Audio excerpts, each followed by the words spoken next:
गुरुर्ब्रह्मा गुरुर्विष्णुः गुरुर्देवो महेश्वरः गुरुसाक्षात् परं ब्रह्म तस्मै श्री गुरवे नमः। तस्मै श्री गुरवे नमः। परमात्मा के इच्छा के अनुसार उनके प्रकृति में एक क्षोभ आने के बाद इस संसार का सृष्टि का निर्माण होता है और उसमें भगवान आदिदेव स्वयं प्रवेश करते हैं, तब उनको पुरुष कहते हैं। यह पुरुष भगवान का सबसे पहला अवतार है और उसके बाद नर नारायण इत्यादि रूप से तपस्या करने के लिए आते हैं। इस प्रकार से यह संपूर्ण सृष्टि जो है भगवान के ही अवतार के रूप में आती है। और उसके बाद जो प्रश्न पूछा गया कि कामनाएं कितने प्रकार की होती है और ये जिन नहीं इंद्रिया वश में नहीं है, जो भगवान का भजन नहीं करते, ऐसे लोगों की क्या गति हो। तो योगेश्वर चमस ने कहा सीधी बात है, जो व्यक्ति भगवान का भजन नहीं करता वो जीवन में सबसे बड़ा अपराधी है और ऐसे जो अपराधी है उसको जीवन में कष्ट के सिवा दूसरा कुछ मिल ही नहीं सकता। इसीलिए जो व्यक्ति भगवान की भक्ति नहीं करेगा, ध्यान से सुनना, वो बहिर्मुखी होगा।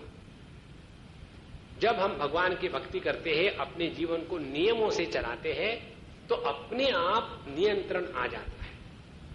जैसे जिनके ऐसे नियम है कि जब तक के भगवान की पूजा नहीं होगी हम खाएंगे पिएंगे कुछ नहीं, तो अपने आप खाने पीने पर नियंत्रण आ गया। जिनका ऐसा नियम है कि जो वस्तु भगवान को नैवेद्य के रूप में अर्पित नहीं की जा सकती है उसको हम खाएंगे नहीं, तो खाने पर क्या क्या खाना नहीं खाना उस पर नियंत्रण आ गया। यदि किसी का ऐसा नियम है कि हम केवल नहा धोने के बाद अपने हाथ से बना करके खाना खाएंगे, तो कितनी बड़ी तपस्या हो जाती है, बहिर्मुखित्व अपने आप समाप्त हो जाता है। इस प्रकार से हम जब अपने इंद्रियों पर मन पर नियंत्रण रखना चाहते हैं तो भगवान के भक्ति के जैसे स्वयं स्वीकृत जो नियम है वही हमको बंधनों से मुक्त कर देते हैं। और उसके बाद आखिरी प्रश्न पूछते हैं कि भगवान की पूजा किस काल में किस रूप में कैसे प्रकार से करनी चाहिए। तो करभाजन योगीश्वर कहते हैं कि सबसे बढ़िया ये है कि हम लोग कलयुग में हैं और कली सभा जयंत्यार्या गुणज्ञासार भागिना यत्र संकीर्तना नैव सर्वहा स्वार्थः अभिलभ्यते। इस कलयुग में विशेषता ये है कि हमको किसी भी प्रकार के विशेष ज्ञान ध्यान उपासना यज्ञ इसकी आवश्यकता नहीं है। यदि हम अपने मन को भगवान के नाम संकीर्तन में लगा दे तो बहुत बहुत आध्यात्मिक प्रगति होती है। ध्यान से सुनना, जो भगवान के नाम स्मरण में कीर्तन में आनंद का अनुभव करते हैं उनके मन में ऐसी ग्लानि कभी नहीं आनी चाहिए ऐसी कि Swami ji I wish I could give lecture. कोई जरूरत नहीं लेक्चर देने की। जिनको लेक्चर देना आता है उसका तात्पर्य ये नहीं कि वो बड़े ज्ञानी है या भगवान के भक्त है, ये तो भगवान की कृपा है, बाकी कुछ नहीं है। इसीलिए अपने जीवन में भगवान की भक्ति नाम संकीर्तन उसमें हमको आनंद आना है और उसी के द्वारा अंतःकरण इतना पवित्र शुद्ध हो जाता है, उसी शुद्ध अंतःकरण में भगवान का आविर्भाव होता है। इसीलिए यह भगवान के पूजा अर्चा का अर्थ यही है, हम नित्य निरंतर भगवान का नाम स्मरण कथा कीर्तन करते रहे। इस प्रकार से ये 9 योगेश्वरों का प्रसंग नारद जी ने जब वसुदेव देव जी को कहा तो उनको बड़ा अच्छा लगा। एत श्रुत्वा महाभागो वसुदेव अतिविस्मितः देवकी च महाभागा जहतुर्मोहमात्मनः। तो उनको ये बड़ा अच्छा लगा, विस्मय हो गया और उनके हृदय से जो मोह था कर्म इत्यादि को लेकर के वो निकल गया।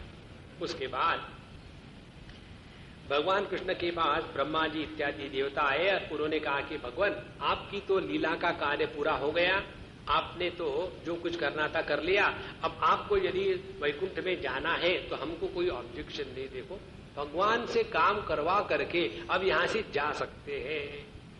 इसीलिए तुलसीदास जी देवताओं को बड़े स्वार्थी और कपटी कहते हैं। अपने तुलसी रामायण में उन्होंने स्पष्ट रूप से कहा है। और वहां से तुरंत भाग गए। उसके बाद उद्धव जी को पता लगा कि भगवान कृष्ण अपने वंश को शाप दिलवा दिए हैं और अपने भी देह का त्याग करना चाहते हैं। तो तुरंत भगवान के पास आए और कहने लगे कि भगवान, मैं तो आपके सिवा जिंदा रहने की कल्पना भी नहीं कर सकता, क्योंकि जो भी कुछ मैं कर रहा हूं केवल आप ही का दिया खाना, आप ही के पहने कपड़े, उसी के द्वारा मेरा जीवन चल रहा है, और आप नहीं रहेंगे तो मैं कैसे रह सकता हूं आपके बिना। तो भगवान ने कहा कि देखो उद्धव, त्वं तु सर्वं परित्यज्य स्नेहम स्वजन बंधुषु मय्यावेश्य मनः सम्यक समद्रुक विचरस्व गाम। उद्धव, तुमको मेरे साथ जाने की जरूरत नहीं। तुमने क्या करना है, सर्वम परित्यज्य, क्या क्या किसका इसका त्याग करना है, स्वजन बंधुषु, जो तुमको अपने अपने करके पकड़ रखे उन सबको छोड़ो, बहुत हो गया। और फिर माम आवेश्य मनः सम्यक, अपने मन को मुझ में लगा करके समद्रुप, अपने मन में समत्व को लेकर के इस पृथ्वी पर भ्रमण करते रहो और इसी प्रकार से अपने जीवन को चलाओ, यही तुम्हारे लिए आदेश है। और इसके पश्चात जब ऐसा हम अपने जीवन को चलाएंगे तो हमारा मन प्रभु के चरणों में लगा रहेगा। इसीलिए जीवन मुक्त पुरुष महापुरुष इस जगत में घूमते हैं, हर जगह जाते हैं, रहते हैं, लेकिन कहीं भी फंसते नहीं, क्योंकि किसी भी प्रकार के गुणों का ना तो समर्थन करना है, ना तो गुणों के प्रति कोई द्वेष रखना है। और इसीलिए ऐसे साधु संतों की जो चेष्टा है वो बालकवत उन्मत्तवत होती है। उसके बाद उद्धव जी ने प्रश्न पूछा कि भगवान, आपने ये जो बताया है सबको छोड़ छाड़ करके मन में समत्व आकर के इस पृथ्वी पर विचरण करो, ये तो बड़ा कठिन है, हमको तो समझ में नहीं आ रहा है कैसे हम करें। तो समझाने के लिए भगवान कृष्ण ने यदु, जो भगवान कृष्ण के पूर्वज थे, और दत्तात्रेय, इनके मिलन का प्रसंग बताते हैं। एक बार यदु राजा ने देखा कि पर्वत की तलहटी में हमारे दत्तात्रेय भगवान, आज दत्तात्रेय जी का दिन है ना, बहुत बड़ा पवित्र दिन है, बड़े मस्ती में पड़े हुए थे और आराम से लेटे हुए थे। तो वहां यदु राजा पहुंच करके कहते हैं कि हे महात्मा जी, बताइए, पूरी दुनिया आग में जल रही है और तुम आराम से बैठे हो जैसे गंगा जी में नहा रहे हो, तुम्हारे जीवन में कोई कष्ट दिखते नहीं, कोई परेशानी नहीं, इतनी शांति, इतना प्रेम आपने कहां से प्राप्त किया? क्योंकि आपके पास कुछ भी नहीं, फिर भी आप इतने सुखी हो। तो उस महात्मा ने बताया, जो स्वयं दत्तात्रेय जी थे, वो कहते, देखो, भगवान ने मनुष्य का शरीर इसलिए बनाया है कि इसी मनुष्य शरीर में आकर के हमको धर्म और विवेक, इन दोनों का स्वातंत्र्य है। जब पशु योनि में रहते हैं, पक्षी योनि में रहते हैं, तब किसी प्रकार के पाप पुण्य की निर्मिति नहीं होती। जैसे कोई एक शेर एक गाय को मार के खा जाए तो शेर को पाप नहीं लगता, उसी प्रकार से यदि गाय अपना दूध किसी को देती है तो गाय को पुण्य नहीं लगता, वो तो अपने प्रकृति के अनुसार चल रहे हैं। लेकिन जहां तक मनुष्य का सवाल है, उसको भगवान ने बुद्धि की प्रधानता दी है, और इसीलिए यह भगवान का शरीर, मनुष्य का शरीर भगवान के शरीर के जैसा ही है। तो इस शरीर में आकर के भगवान अपने आप को पूर्ण रूप से प्रकट करना चाहते हैं। देखो, भगवान की इस जड़ जगत में अभिव्यक्ति जो है केवल सत्तात्मक है, और उसी भगवान की जब हम पेड़ पौधों में अभिव्यक्ति देखते हैं तो सत्ता के साथ वहां जीवन भी दिखता है, और उसी परमात्मा की जब हम पशु पक्षियों में अभिव्यक्ति देखते हैं तो सत्ता भी है, जीवन भी है, और वहां मन की संवेदना भी है। और वही जब हम आ जाते हैं मनुष्य में तो वहां सत्ता भी है, जीवन भी है, संवेदना भी है, और उसके साथ साथ बुद्धि का कौशल्य है, वहां रीजनिंग फैकल्टी है। और यह मनुष्य शरीर इसीलिए हमको दिया है कि जिसमें परमात्मा संपूर्ण रूप से अभिव्यक्त कर सकते हैं। और इसीलिए हम इस मनुष्य देह में आकर के अन्वय व्यतिरेक के द्वारा अपने आप को समझ ले कि अपना स्वरूप क्या है। और ये बताने के बाद वो कहते हैं, मैंने ये सब बातें सीखी है अपने गुरुओं से। एक बात हमने आपको दिन बताई थी, आप फिर बताते हैं, गुरु गुरु करके किसी एक व्यक्ति विशेष को पकड़ करके अपने जीवन को बर्बाद मत करो बाबा। हम फिर से स्पष्ट रूप से बताते हैं गुरु जह तत्व है। भगवान दत्तात्रेय के एक नहीं, दो नहीं, 2 दर्जन गुरु थे। गुरु के बारे में काहे का दारिद्र्य, नहीं हमारे वही गुरु है, हम उधर नहीं देख सकते। जो गुरु आपको बांध के रखता है वो गुरु नहीं, वो महागुरु है। इसीलिए यहां स्पष्ट रूप से कहते हैं दत्तात्रेय भगवान ने अपने 24 गुरुओं से क्या क्या सीखा है। अब देखो, गुरु क्या है? जो हमको सिखाता है, लेकिन हम सीखने को तैयार ही नहीं, तो करोगे क्या? माने गुरु का गुरुत्व हमारी सीखने की इच्छा और हमारी सीखने की क्षमता, इन दोनों में बसा हुआ है। इसीलिए इसको सुलझने के लिए क्या करें कि सभी साधु संतों के मुख से वही परमात्मा बोलता है जिसको हम गुरु कहते हैं। किसी को लेकर के भेदभाव नहीं करना, नहीं तो हम तो वशिष्ठ है और हम तो फिर अद्वैती है और हम तो द्वैती है, मध्वाचार्य है, निम्बार्काचार्य है, हम तो शैव है, हम वैष्णवों के मंदिर में नहीं जाएंगे। इस कचरे को अपने दिमाग से निकाल डालो। पहली महत्व की बात। दूसरी महत्व की बात, यदि हमने इस जगत में किसी से भी कुछ सीखा तो जो सीखने की क्षमता है वो है गुरु तत्व। इन दोनों को लेकर के हमारे दत्तात्रेय भगवान बताते हैं कि मैंने अपने 24 गुरुओं का आश्रय लेकर के बहुत सारी चीजें सीखी। और मेरे गुरु कौन कौन थे? कहते हैं पृथ्वी, वायु, आकाश, जल, अग्नि, चंद्रमा, सूर्य, कबूतर, अजगर, समुद्र, पतंग, भौरा, हाथी, शहद निकालने वाला, हिरन, मछली, पिंगला, वेश्या, कुरर, पक्षी, बालक, कुंवारी, कन्या, बाण बनाने वाला, सर्प, मकड़ी और भृंग कीट। देखो, सभी प्रकार के गुरु उसमें आते हैं। इसको आपको थोड़े हल्की बात पे बताते हैं। हम लोग कई जगह, कितनी जगह घूमते हैं। घूमने के लिए शायद हम पैदा हुए, हमारे पैरों में चक्कर है और हाथ में पंख है, हमेशा भटकते रहते, जब तक प्रभु कहेगा भटकते रहे। तो हमेशा ये बस, ट्रक, रिक्शा, उसके पीछे कुछ ना कुछ लिखा होता है, तो उसको लिखकर भी, पढ़कर भी आप उससे कुछ सीख सकते हैं। जैसे हमको जो सबसे बढ़िया बात लगी, अनेक बात हमने पढ़ी है और हमको याद भी रहती, पता नहीं क्यों, बाकी कुछ नहीं याद रहता है, ये बात याद रहती। तो एक जगह लिखा हुआ था, बुरी नजर वाले अपनी नजर टेस्ट करा ले। देखो कितनी बढ़िया बात है। हमको इस जगत में गंदगी इसलिए नजर आती है कि हमारे नजर में दोष है, जगत में दोष नहीं है। यदि आपने एक वाक्य ट्रक के पीछे पढ़ लिया है तो आपको गुरु का उपदेश हो गया, यदि आपने उससे कुछ सीखा है। और यदि आपके सामने जिंदा ताजा गुरु आकर के गरम गरम उपदेश करे तो भी आप पर कोई प्रभाव नहीं पड़ेगा, यदि हम अपने को बदलने के लिए तैयार नहीं है तो। इसीलिए इतने गुरुओं से मैंने क्या क्या सीखा, अब हम एक एक लाइन में बताएंगे। पृथ्वी से हमने क्षमा सीखी, पृथ्वी का एक नाम क्षमा भी है।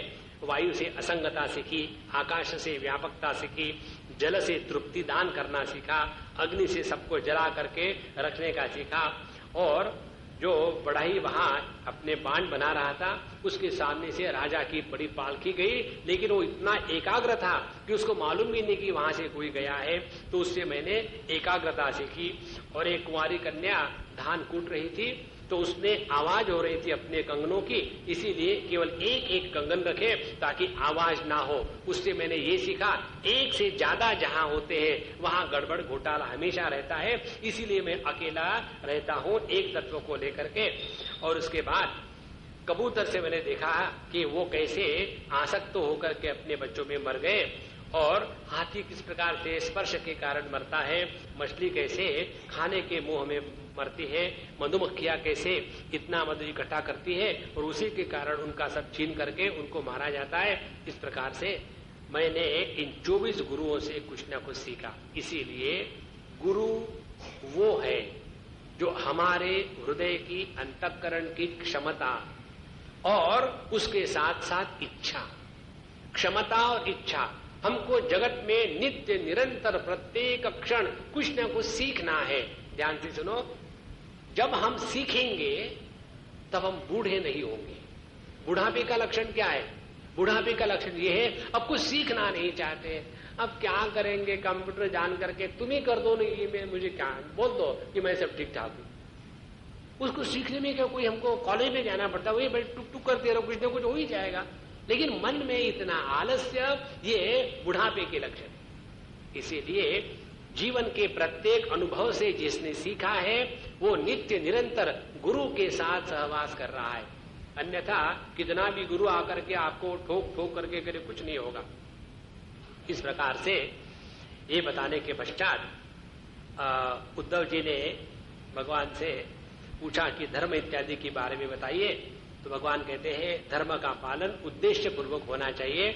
इस धर्म का तात्पर्य है कि हम ये धर्म कर्ता की प्रधानता से कर रहे हैं कि जिसके लिए कर रहे हैं उसकी प्रधानता से कर रहे हैं।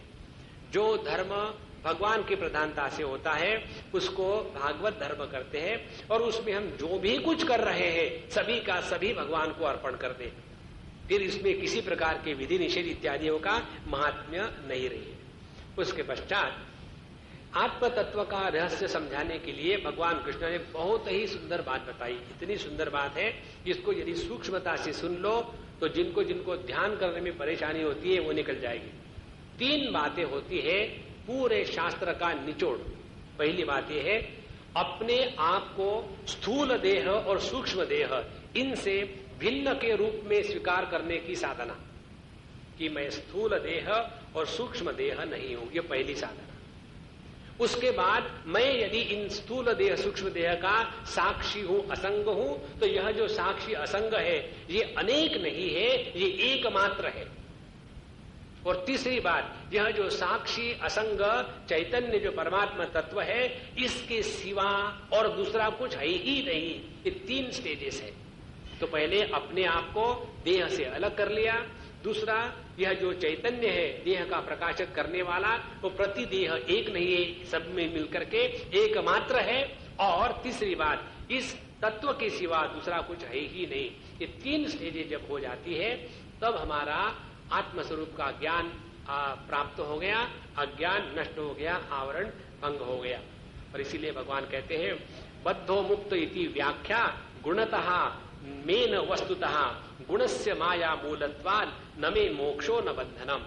जब तक कि हमारा इन 3 गुणों के साथ संबंध है तभी तक के बंध मोक्ष इत्यादि की बातें हैं। वास्तविक मोक्ष में ना तो बंधन है ना तो किसी प्रकार का मोक्ष है।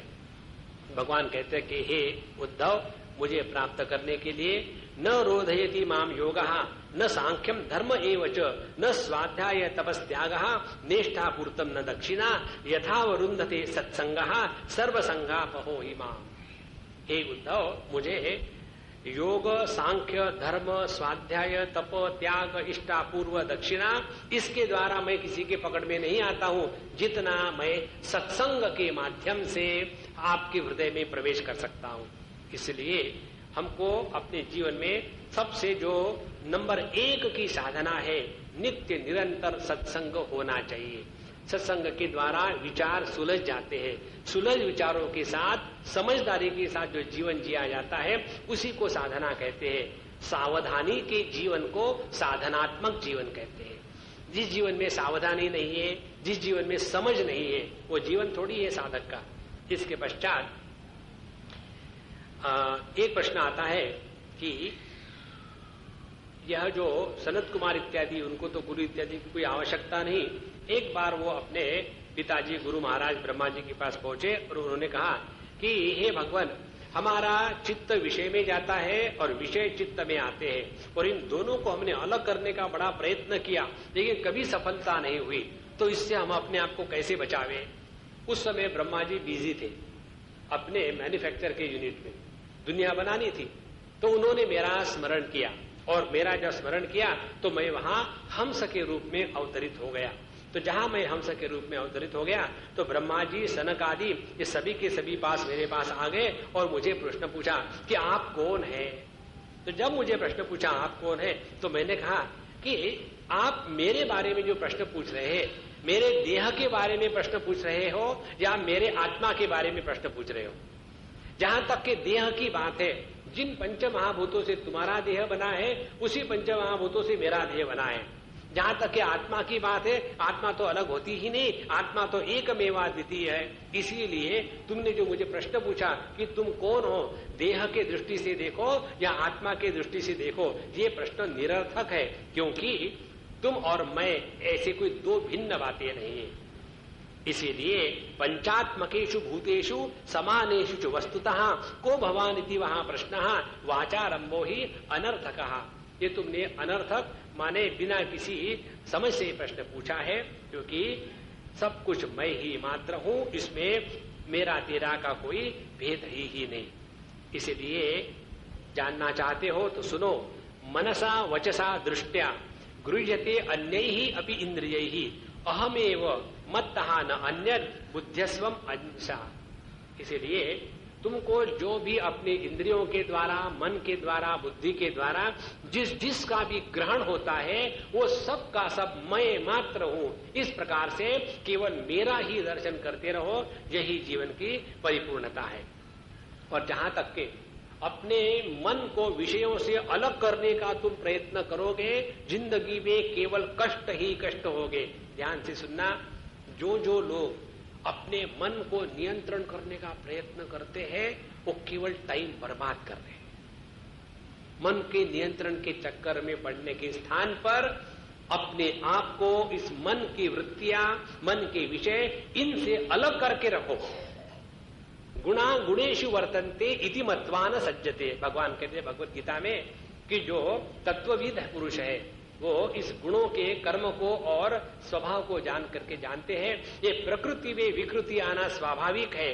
प्रकृति के विकृति को जब हम अपनी कहते हैं तब साधना करके परेशान होते हैं, लेकिन प्रकृति की विकृति उसी में रहने दो, हमको क्या लेना देना है, उससे अलग बन करके रहे।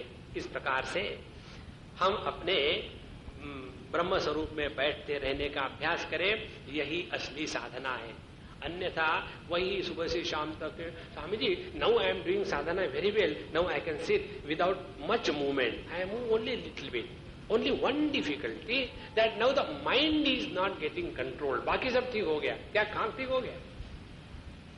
इसीलिए इस चक्कर में ना पड़े, अपने आप को भगवान के पार्टी में मिला दो। ये प्रकृति ऐसी ही रहेगी, इसके साथ झगड़ने से आज तक किसी का भला नहीं हुआ। उसके बाद भगवान कहते हैं कि इसीलिए सभी साधना में श्रेष्ठ साधना है भक्ति की, और ये भक्ति की साधना के द्वारा एक तो अपना अंतःकरण शुद्ध हो जाता है और दूसरा परमात्मा के स्वरूप का ज्ञान हो जाता है। इसी को कहते हैं तत्वमसी, दो पदों का शोधन, तत्पद शोधन और त्वम पद शोधन। इसके द्वारा हम भगवान के साथ एक हो जाते हैं। इसके बाद उद्धव जी पूछते हैं कि ध्यान किस प्रकार से किया जाए, तो भगवान बताते हैं ठीक से बैठा करके अपने हृदय में जो हृदय कमल है नीचे लटका हुआ होता है, उसको ऐसा उल्टा करके ऐसे खड़ा हो गया और उसके सब पंखुड़ियां, अष्ट उसके ये है दल है, वो अष्ट दल कमल खुल गया है। उस पर जो छोटे छोटे पराग है, उस पर भगवान की मूर्ति का नहीं, चैतन्य विग्रह का ध्यान करें कि भगवान मंदम मंदम मुस्कुरा रहे हैं, हमारे तरफ देख रहे हैं, हमसे कुछ बोल रहे हैं, हमसे बड़ा प्यार कर रहे हैं। इस प्रकार से नित्य निरंतर ध्यान करने से धीरे धीरे धीरे धीरे इस जगत के बारे में विचार करना कम हो जाएंगे और फिर तुम्हारा जो मन है मेरे साथ एक होने लगेगा। इस प्रकार से अपने ध्यान के प्रसंगों को बताने के पश्चात भगवान अपने अंतःकरण के शुद्धि के लिए सबसे महत्व की बात कहते हैं कि अपने जीवन में सत्संग और साधु संतों के वचन का पालन होना चाहिए। फिर उन्होंने जिस प्रकार से अर्जुन को विभूति योग बताया था 10वें अध्याय में, एताम विभूतिम योगम च मम यो वेत्ति तत्वतः, उसी प्रकार से यहाँ भी अपने योग और विभूति की वैभव की चर्चा करते हैं। पृथ्वी भगवान के साथ योग में स्थित है। पृथ्वी में जितने भी प्राणी या वनस्पति निर्माण होते हैं वो भगवान की विभूति है। जल तत्व परमात्मा के साथ योग में स्थित है। जल के कारण जितने भी रसों की सिद्धि होती है वो भगवान की विभूति है। उसी प्रकार से अपने शब्दों में समझना है तो चावल योग की स्थिति है और चावल से इडली डोसा जो बनता है वो उसकी विभूति है। उसी प्रकार से यह संपूर्ण सृष्टि अव्यक्त रूप में परमात्मा स्वरूप है और जितनी भी अभिव्यक्ति है यह भगवान की विभूति है। इस प्रकार से इस सृष्टि को भगवान के रूप में पहचान लेना चाहिए।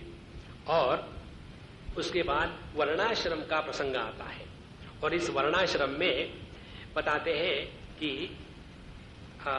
व्यक्ति ने अपने जीवन में जो जो कर्म हमको करने हैं उसको इस प्रकार से करें कि जिसके द्वारा अपना अंतःकरण शुद्ध हो जाए। और जहां तक के कोई लोग कहते हैं कि एक तत्व है, कोई 2 कहते हैं, कोई 4 कहते हैं, कोई 6 कहते हैं, कोई 8 तत्व कहते हैं, तो ये मत समझना कि ये सब गलत है। अपने अधिकारी के अनुसार संतों ने भिन्न भिन्न प्रकार से प्रकृति के तत्वों का वर्णन किया है। सर्व न्यायम युक्तिमत्वाद विदुषाम किम अशोभनम, तो साधु संतों ने जो बात बताई है वो सभी के सभी ठीक है और उसको लेकर के ये झगड़े में नहीं पड़ना कि हम तो इसमें विश्वास करते वो गलत है, सभी ठीक है जहां तक के परमात्मा का चिंतन हो रहा है। उसके बाद तत्व की संख्या के बारे में जब प्रश्न पूछा गया भगवान से, तो भगवान कहते उद्धव जी से कि इस सबको समझने के लिए छोटे में मैं बताता हूं कि तत्वों को 3 प्रकार से जानो। एक तो कारणात्मक तत्व है, दूसरा कार्यात्मक है और तीसरा कार्य कारणात्मक है। जो कारण है तत्व वो है प्रकृति, जो कार्य है वो है पंचमहाभूत, और पंचमहाभूत और प्रकृति उसके बीच में की जो स्थिति है, जो तन्मात्रा है, जो महत तत्व है, वो है कार्य कारण। इस प्रकार से उसको समझने के बाद हमारा प्रकृति के प्रति संपूर्ण वैराग्य हो जाता है और फिर हम अपने स्वरूप में बैठ सकते हैं। उसके बाद उन्होंने वर्णाश्रम व्यवस्था के बारे में प्रश्न पूछा। उसका उत्तर देते समय बड़ा सुंदर भगवान ने बताया है कि इसको एकाग्रता से सुनो। पहली बात, जो भगवान का विराट स्वरूप है, स्थूल विराट स्वरूप, जिसमें हम जागृत अवस्था का अनुभव करते हैं, जिसको वैश्वानर या विश्व कहते हैं, वह ब्रह्मचारी है और शूद्र है। देखो सब चीजें इकट्ठी आ गई। शूद्र हो गया वर्ण, उसके बाद ब्रह्मचारी हो गया आश्रम, और जागृत अवस्था हो गई हमारे अनुभव का क्षेत्र। वैश्वानर हो गया परमात्मा का संपूर्ण स्थूल सृष्टि के साथ एकत्व, ये हो गया परमात्मा का स्थूल दर्शन। उससे जो सूक्ष्म है वो हो गया अगला, उसको हम कहेंगे जो तेजस या हिरण्यगर्भ, और उसके बाद उसी के संकल्प से सृष्टि बनती है, योजना संकल्प इत्यादि होते हैं, तो वो काम करना होता है वैश्य ने। इसीलिए वैश्य, गृहस्थ, तेजस, हिरण्यगर्भ ये भगवान के दूसरी स्थिति है।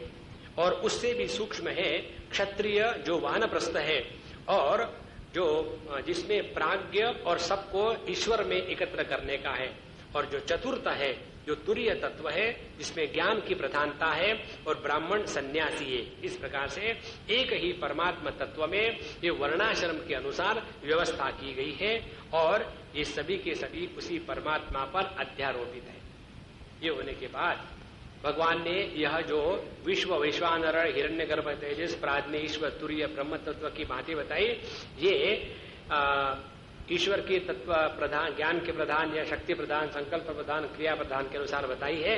लेकिन उसमें ये कभी नहीं समझना कि ये घटिया है या श्रेष्ठ है, क्योंकि जीवन को चलाने के लिए सबकी आवश्यकता है। और इसीलिए हमको जिस जिस धर्म में, जिस जिस आश्रम में भगवान ने रखा है, उस आश्रम के धर्म के अनुसार अपने जीवन को चलावे, उसी के द्वारा अंतःकरण की शुद्धि होगी। और उसके बाद भगवान बताते हैं कि हम जब ध्यान के लिए अभ्यास करते हैं तो धीरे धीरे अपने को ऊपर उठाए।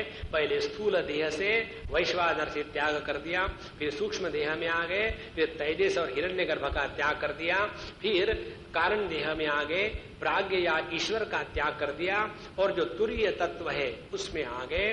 और वही जो सन्यास धर्म वाला सबसे अप्रभावित जो तत्व है, तुरीय तत्व, ब्रह्म तत्व, वो मैं हूं, इस प्रकार से अपने ध्यानाभ्यास को करते रहे। धीरे धीरे ऐसा करते करते हम भगवान के आराधना में निपुण हो जाएंगे, और यही जीवन का मूल तत्व है। इसी को कहते हैं कुंडलिनी की जागृति। इसी के द्वारा सभी जो हमारे चक्र भेदन हो करके हमारी जो आत्मशक्ति है जागृत हो जाती है। उसके बाद यम नियम इत्यादियों का प्रसंग आता है। विशेषता ये है यहाँ की कि भागवत में जो यम नियम बताए हैं वो 5-5 नहीं, वो 12-12 है। तो जो यम बताए हैं वो है अहिंसा, सत्य, अस्तेय, असंगता, लज्जा, असंचय, आस्तिकता, ब्रह्मचर्य, मौन, स्थिरता, क्षमा, अभय। और जो नियम है वो भी 12 है। शौच, तप, जप, हवन, श्रद्धा, श्राद्ध, अतिथि सेवा, पूजा, तीर्थ यात्रा, परोपकार, संतोष और गुरु सेवा। इसके द्वारा, यम की साधना के द्वारा हम जगत के साथ अपने व्यवहार को शुद्ध करते हैं। नियम की साधना के द्वारा हम अपने आप से बचते हैं। आसन के द्वारा हम अपने स्थूल देह को जीतते हैं। और प्राणायाम के द्वारा अपने जितने फिजियोलॉजिकल फंक्शन है उसको कंट्रोल में लाते हैं। और उसके बाद जो है जिसको कहते हैं उपराम होना, उसके द्वारा हम अपने कर्मों को नियंत्रण में लाते हैं। और प्रत्याहार जिसको कहते हैं उसके कर्मों को नियंत्रण में लाते हैं। मन को एकाग्र रखते एक स्थान पर धारणा के द्वारा, और वस्तु में बांधते हैं ध्यान के द्वारा, और काल के द्वारा बांधते हैं हम समाधि के द्वारा। इस प्रकार से हम इस अभ्यास के द्वारा अपने अंतःकरण को प्रभु में मिला सकते हैं। और ये जो जगत है इसमें राग द्वेष करने से कोई मतलब नहीं है। ये जगत ऐसा ही है, हमको अपने मन को प्रभु के चरणों में लगाना है, यही बात मुख्य बताते हैं। उसके पश्चात एक प्रश्न पूछते उद्धव जी, ये सभी का सभी परमात्मा है आपने बताया, तो ये गुण दोषों की चर्चा क्यों आती है? ये करना पाप है, ये करना पुण्य है, ये अच्छा नहीं, ये बुरा है, ये सब चर्चा किस लिए आती है? तो उसका उत्तर भगवान बड़े सुंदर देते हैं। कहते हैं, धर्मार्थम व्यवहारार्थम यात्रार्थम इति च अनघ दर्शितोयम मयाचारः धर्म उद्वहताम धुरम। यह जो अच्छा बुरा का जो प्रसंग आता है वो किसी वस्तु को लेकर के नहीं है। सांप को बुरा नहीं कहा है, विष को बुरा नहीं कहा है, गाय को अच्छा नहीं कहा है। सवाल ये है हमारा जो उसके साथ संबंध है उससे अच्छाई बुराई होती है। यदि हम किसी वस्तु को देख करके मन में घृणा करते हैं उसको बुराई है, वस्तु के में कोई अच्छी बुरी होती नहीं। इसीलिए वेदेन नाम रूपाणी विषमाणी समेष्वपि धातुषु उद्धव कल्प्यन्ते एतेषा स्वार्थ सिद्ध है। तो ये वस्तु मात्रों में किसी भी प्रकार की अच्छाई बुराई नहीं है। गुण दोष होते हैं अपने अंतःकरण में, उससे निकलने के लिए साधना करने के लिए शास्त्रों में ये गुण दोष का वर्णन है। और आगे बताते हैं, निर्विण्णानाम ज्ञान योगो न्यासीनाम यह कर्मसु तेषु अनिर्विण्ण चित्तानाम कर्म योगोसु कामिनाम यदृच्छया मत कथादो जात श्रद्धस्तु जब पुमान न निर्विण्णः नातिसक्तः भक्ति योगस्य सिद्धिदः। जो व्यक्ति वैरागी है, ज्ञान की निष्ठा है, उसके लिए ज्ञान योग है। जो जगत में कोई परिवर्तन करना चाहता है, जिसकी जीवन में कुछ प्राप्ति की इच्छा है, उसके लिए कर्मयोग है। और जिसमें ना तो पूर्ण वैराग्य है ना तो पूर्ण आसक्ति है, लेकिन भगवान के प्रति जरा प्रेम है, तो उनके लिए भक्ति योग का निर्णय बताया गया है। इस प्रकार से जितनी भी बातें आती है वो केवल भगवान के ही सौंदर्य का वर्णन करते हैं।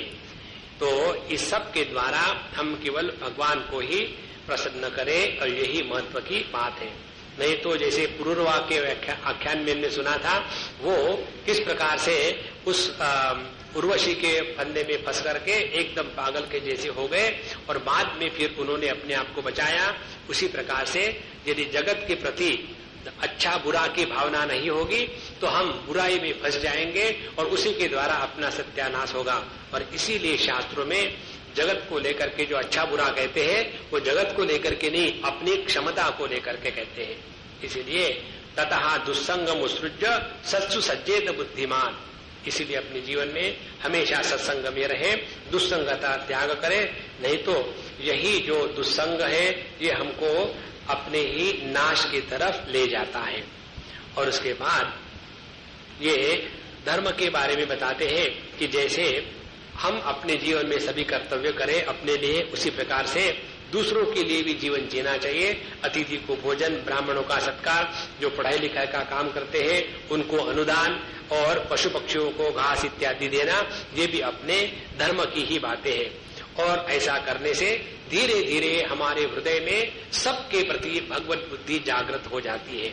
और यह भगवत बुद्धि जागृत होने के पश्चात जो व्यक्ति को साधना की दृष्टि से बताते हैं, न स्तुवित न निंदेत कुर्वतः साधु साधु असाधु वा वदतो गुण दोषाभ्याम वर्जितः समदृग्मुनि।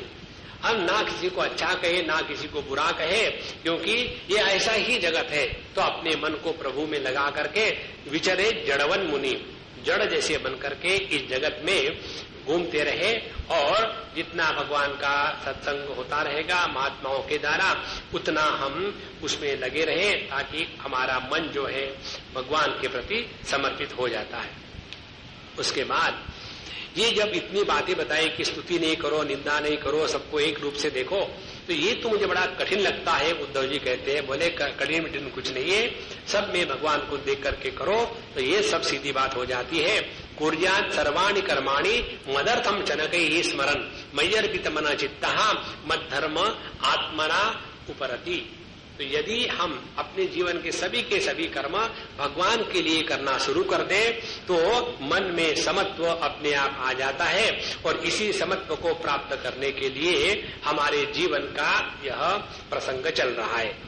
और जितना समत्व होगा, स्पर्धा, असूया, तिरस्कारा, साहंकारा वियंती ही, ये जो 4 चीजें हैं वो हमको जीवन में कष्ट देती है। पहली बात स्पर्धा, एक दूसरे के साथ कंपटीशन, असूया, दूसरे का जो भला होता है भला देख करके मन में दुख होना, और तिरस्कार, दूसरे के प्रति तिरस्कार की भावना, और चौथी अहंकारा, अपने प्राप्ति को लेकर के दूसरे से अपने आप को बड़ा श्रेष्ठ समझना।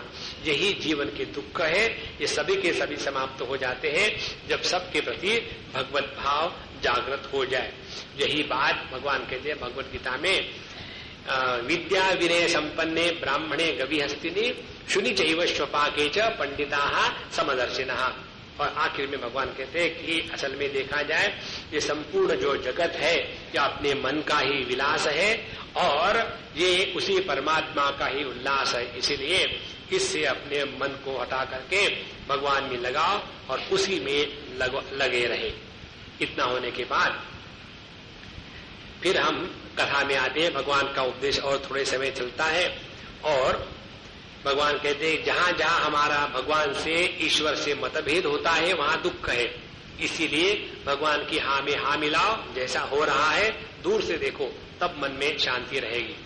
उसके बाद भगवान ने सबको बता दिया कि देखो उद्धव, मैंने तुमको जो बताना बता दिया, अब तुम यहां से बद्रीनाथ चले जाओ और वापस मत आना। अब भगवान अपने लीला को संवरण करने के लिए तैयार हो गए।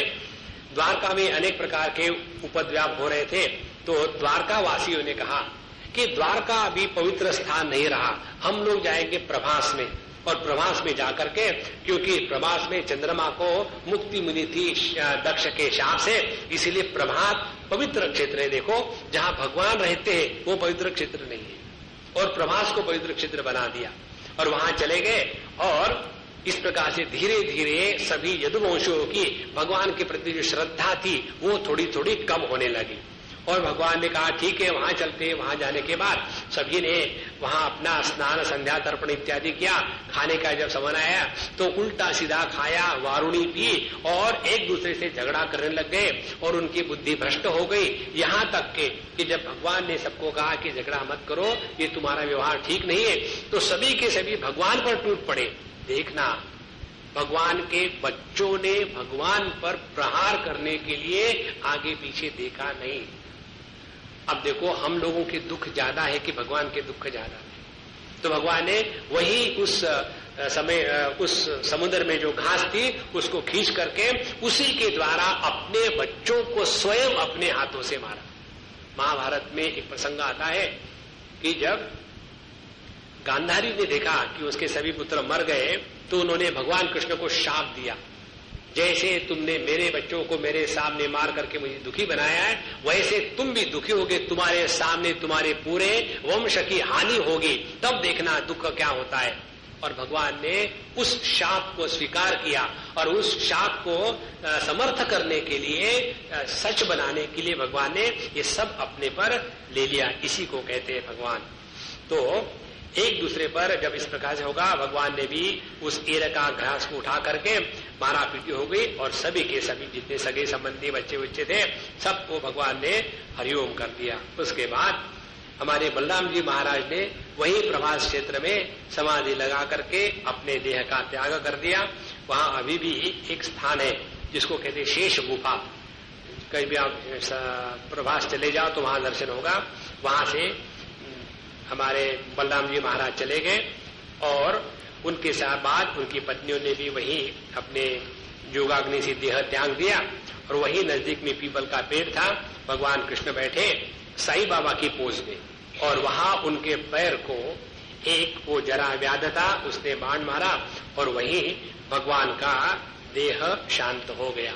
इसलिए ये समझ लेना कि भगवान जब अवतार लेकर के आते हैं तो वो किसी प्रकार की स्पेशलिटी नहीं मांगते।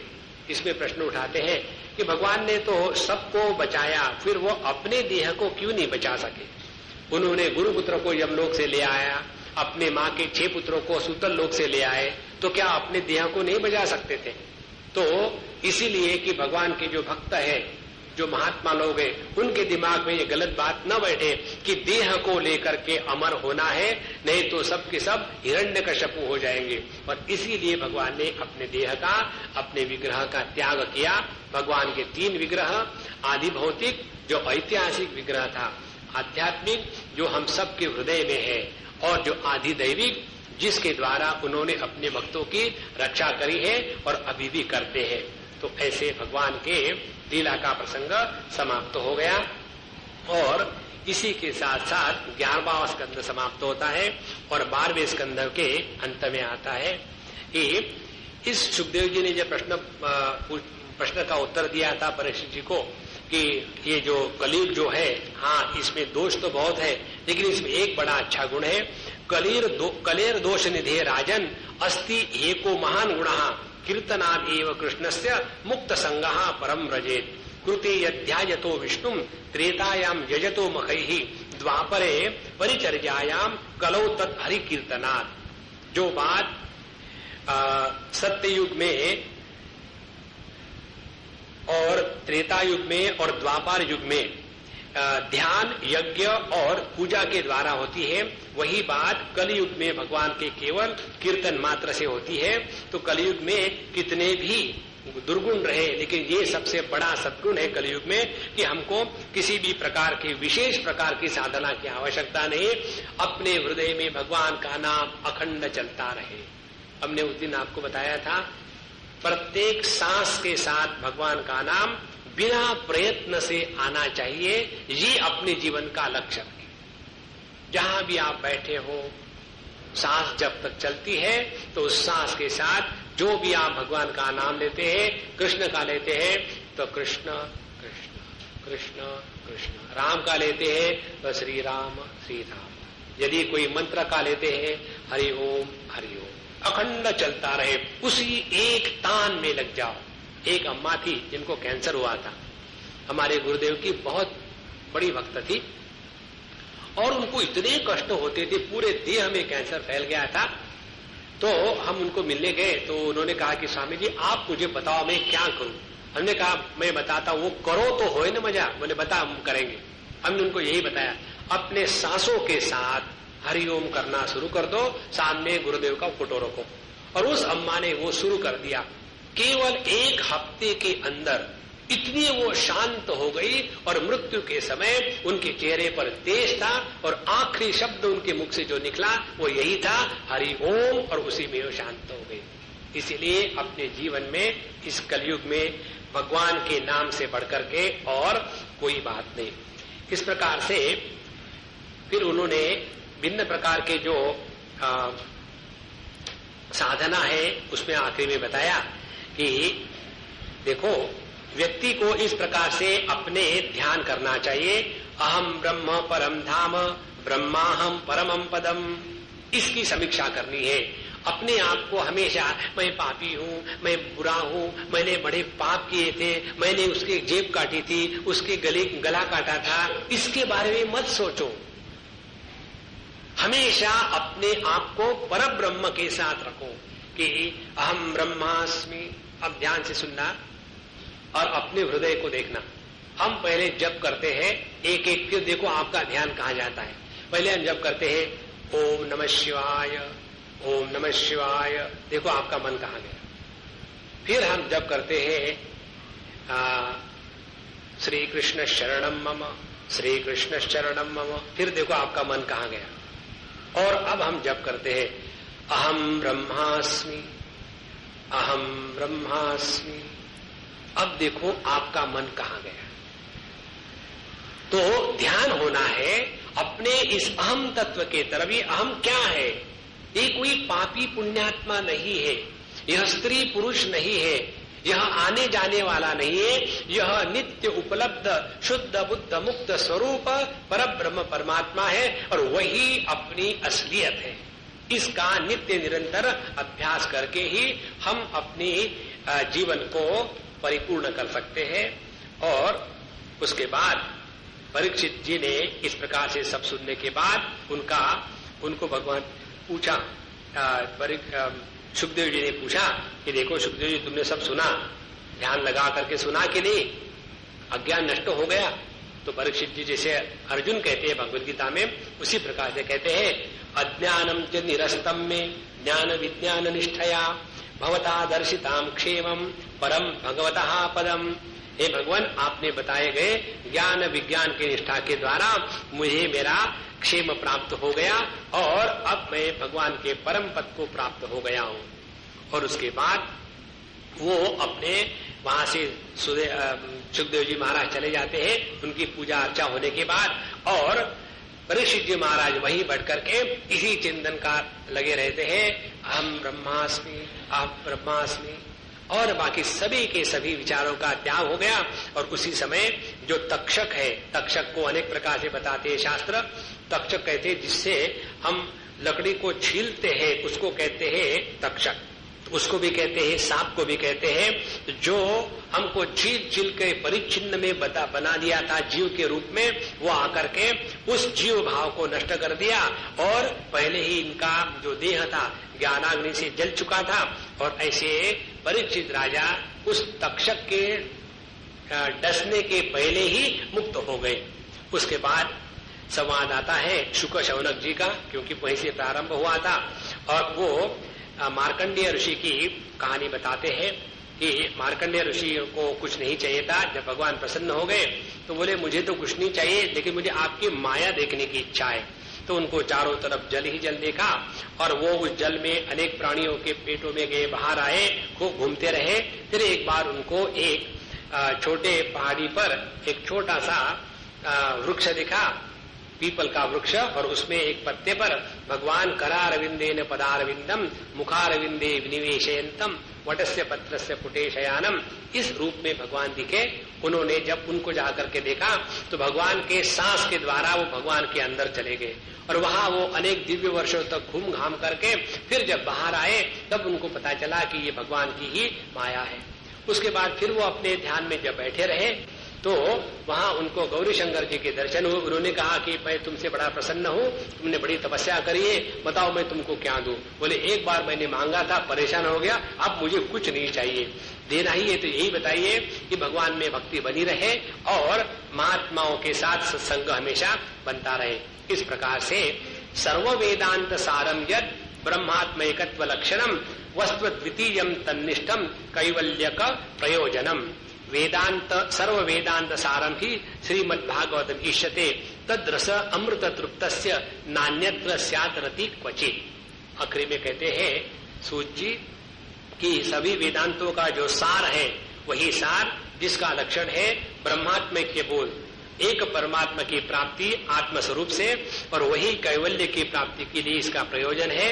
और जिसको एक बार इस भागवत पुराण की रस की टेस्ट ला गई, आनंद आ गया, तो फिर वो कहीं भी बाहर जगत में नहीं भटकता। इस प्रकार से भवे भवे यथा भक्ति पादयोस्तव जायते तथा कुरुष्व देवेश नाथस्त्वं नो यत प्रभो नाम संकीर्तनम यस्य सर्व पाप प्रणाशनम प्रणामो दुख शमन तम नमामि हरिम पदम तम नमामि हरिम परम तम नमामि हरिम परम। इसके साथ ही यह 12वां स्कंद भी पूरा हो जाता है। और इसीलिए अपने जीवन को मंगलमय बनाना है, सभी कष्टों को अमंगल को नष्ट करना है, तो हम आत्मसमर्पण पूर्वक इस भागवत का पाठ करें, पारायण करें, भगवान का नमस्कार संकीर्तन चलता रहे, और यही अपने जीवन को हमेशा सुखी रखने का एकमात्र साधन है।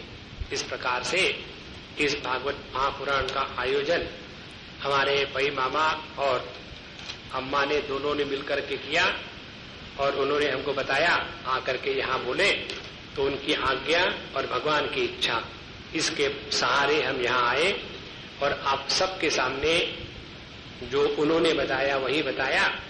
अच्छा था वो उनका था, बुरा था वो भी उनका था, अपन का कुछ है ही नहीं।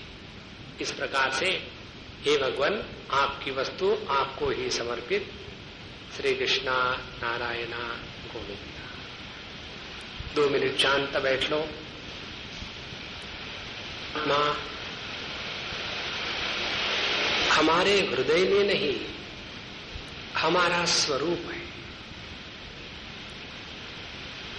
इस परमात्मा के सिवा और कुछ है ही नहीं। हम कभी भी पापी नहीं थे, पुण्यवान नहीं थे, परिच्छिन्न नहीं थे, पूर्ण नहीं थे। हम वही एक परब्रह्म परमात्मा जो भगवान श्री कृष्ण के रूप में इस धराधाम में आए थे।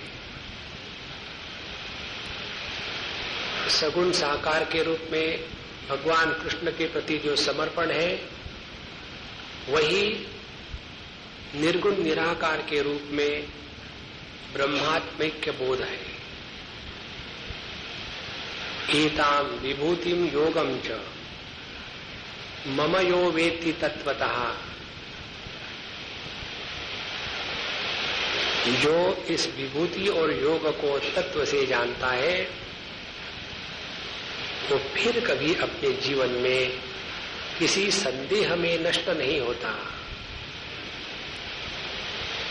यह जो अविकल्प योग है यही परमात्मा की प्राप्ति है। ओम पूर्णमदः पूर्णमिदं पूर्णात् पूर्णमुदच्यते पूर्णस्य पूर्णमादाय पूर्णमेवावशिष्यते। ओम शांति शांति शांति। हरि ओम। श्री गुरुभ्यो नमः। हरि ओम।